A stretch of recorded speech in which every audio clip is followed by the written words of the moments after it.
All right, this video we are going to do a installation of PowerShell 7 on Windows Server.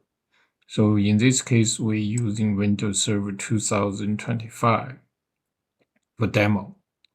So typically by default, when we receive a server, we got a PowerShell version 5.1 and which is nearly 10 years old. So Microsoft nowadays have the PowerShell 7. They support cross-platform like Windows, Mac, Linux, So, and we might think to use the Windows PowerShell 7 because it has much more things, features, commands. Okay. Also, we can just do a demo. So because I want to see how many commands are compared to PS1 5.1 and versus PS7. Also, I'm going to use a get service to show the differences. Okay. Okay, let's get started. So from Microsoft website, if you do a Google or Microsoft Bing, I just did a search installs PowerShell 7 on Windows. So the first is going to install PowerShell on Windows. So you see the PowerShell 7.5, something like that. So the recommended method is use, it's called winget. So the winget by default, it is installed on 2025, so we don't have to install the winget. Okay, it's very simple. Let's do it. So first, let's do a copy. So let's open a command line. So this is the command line, the PowerShell, the current version. Okay, so the current version, it is, let me make it, so the current version, it is PS version table. You can see this by default 5.1. So I think they released the 2000 maybe 16 or something like that. Okay. Anyway, so let's run this one to see search Microsoft PowerShell, and so they will give this two output. So we are so you have to accept the whatever agreement. So then we're going to see, you see this is the two preview and the current version. So then we're gonna just install the current version 5.7.5. Okay, so we can just run this one and do the install. And after the install, we can get to started to use it. Okay, so while it's installing, let's take a look at the current. So what I'm going to do is okay. So let's see PowerShell 5. So for PowerShell 5, so the first command I would like to get to see how many command in the PowerShell 5. Okay, COMM. So for PowerShell 5.1, by default, we including all the aliases, the functions, the command. Let's just see the command itself. It's a little bit slow because it's running, so it's successful. So okay. All right. So get command. Let's see. Let's see. Command. Let me see.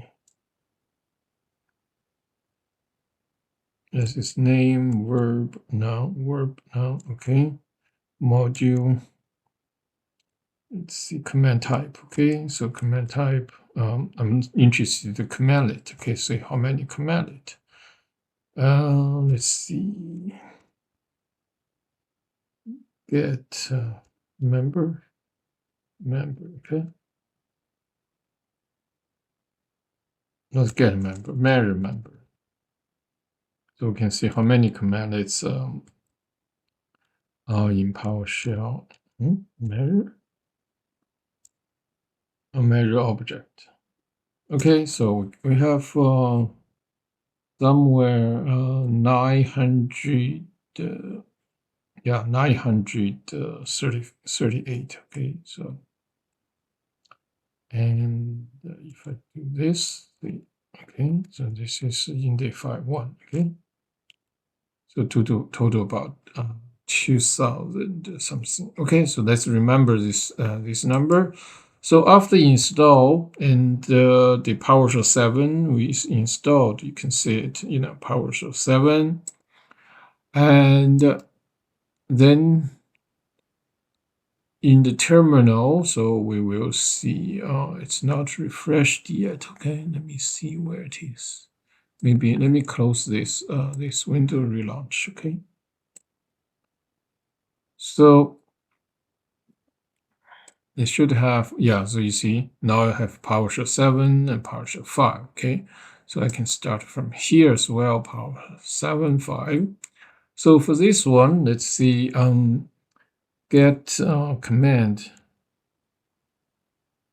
Okay, so get command. Okay, get command measure object. Okay, so they prompt you some command. So they have 2000. So let's see how many command it. So I'm going to do command type measure object. So they prompt you lots of things. So it's 800 51, that is the commandlet. Okay, that is for the 7. So let's take a look at the old one, 900. So you see the PowerShell retired some command, added something new. Okay, so one of the command I'm interested to compare is use get service. Okay, you see, let's get service, because early when I used to get service, I try to find that the owner of this service. Let's see what I mean. Okay, so let's see if I enter the service MSC. Early when I installed the SQL reporting service, right? So this is SQL reporting service. I would like to see which user is logged on as. So this one, right? So, and I was thinking to get this information, like log on as, this is the account, okay, from the PowerShell. However, the PowerShell doesn't have this property, okay? So that is what I think it's better to use the new version, and you can have some more complete the list. Okay, let's check it out. Okay, so in the version 5.1, so if you do a get service, and let's see get member, so you can see it. So here is all the properties, right? So you have the service name, but you don't have the the logon as who is on this service, or the user account for this service. Okay, so but however, if let's go to 7, you can see it. Get service, get service, get service, service, right? And so not measure object, so I'm going to get a member. Let's see.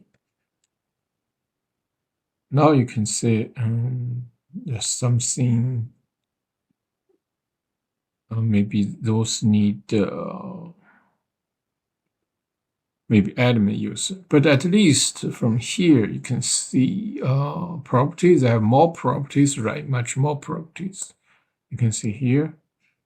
I'm interested service name and start type. Where's the start name? Okay, so I'm interested to the start name. Look like it's not here. Let me find out. Oh, here it is. It's called username. So then let's do it. So I'm going to just compare. Okay. So if I try to use the PowerShell 7, so I'm going to get service, get service. So the service I'm interested, it is SQL reporting service, right? So for the SQL reporting service, so I'm interested, the property is select object. So I'm interested the service name. We already prompt. So I'm interested the service name and username. Okay, so you can see it. You see, so this gives us not only the service name and also username. However, this command will not, there's no such username in the file1. You see here, if I do this, let me do this. So that means in the PowerShell 7, you're gonna get lot more things and then old 5.1. Okay, so if you see, you're gonna get a username is this doesn't exist. In 5.1, in order to get information, you have to to try to use another kind of command. So let me retrieve my old command, see if I can find it. So where it is? Yeah, this one. So for that, so I have to use a different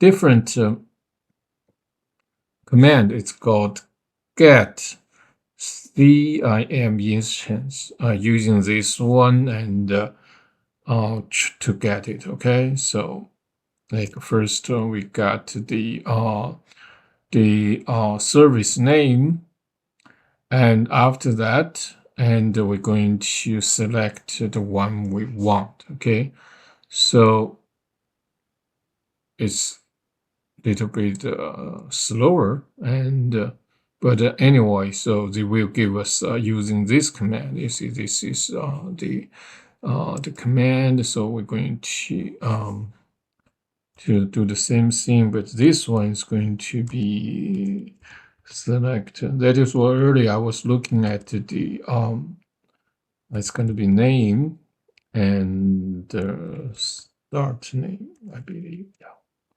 So that is what early when I check, which I try to find the start name. So in the PowerShell 7, it's not called start name, it's called the username. Okay, so and let's wait till this finish.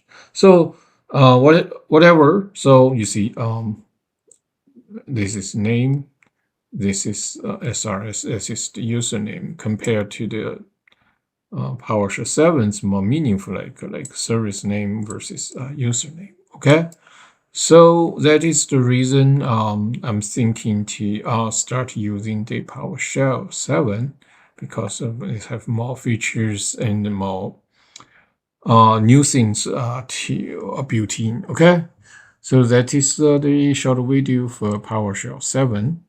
But I need to understand this one later and why this give us the this red one, probably because of the privilege things. Okay, all right. So that's all for today.